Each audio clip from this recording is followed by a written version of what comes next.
Berjam celik, hari ini sudah sampai ke penghujungnya, 30 Ramadan.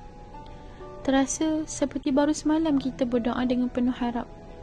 Allahumma balaghna Ramadan. Dan hari ini kita berdiri di hujungnya dengan hati yang mungkin penuh harapan atau penuh penyesalan.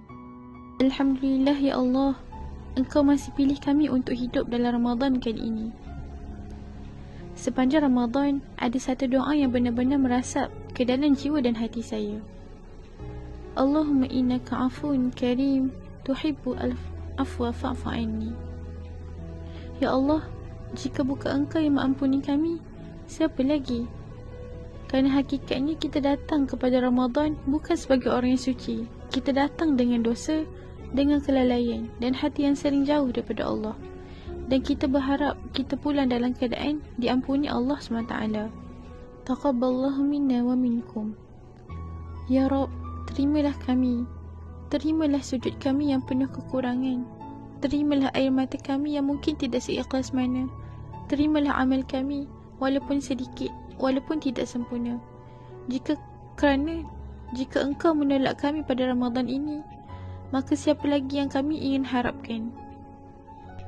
Untuk Ramadan kali ini, tanyalah pada diri kita, adakah kita benar-benar pulang sebagai hamba Allah yang lebih dekat kepadanya? Jika ini Ramadan terakhir kita, adakah kita sudah lakukan yang terbaik? Namun, dalam segala kekurangan itu, jangan putus harap, kerana Allah itu Ar-Rahman, Ar-Rahim.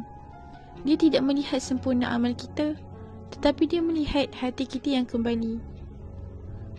Dan ingatlah, Allah yang kita tangisi dalam sujud di malam Ramadan adalah juga Allah yang sama selepas Ramadan.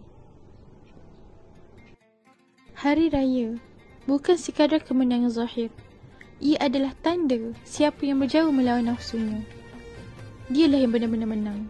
Kita bertakbir bukan kerana kita hebat, tapi kerana Allah Maha Besar. Dan tanpanya kita tidak mampu bertahan walau sehari pun dalam ketaatan. Namun, dalam kema takbir Syawal ini, jangan kita lupa saudara kita di bumi Palestin dan saudara kita di seluruh dunia yang menyambut raya dalam air mata dan darah. Raya kita masih belum sempurna selagi luka umat masih terbuka.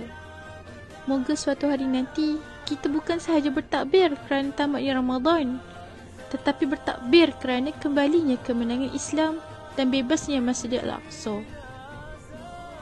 Allahu Akbar, Allahu Akbar, Allahu Akbar, walillahil hamd.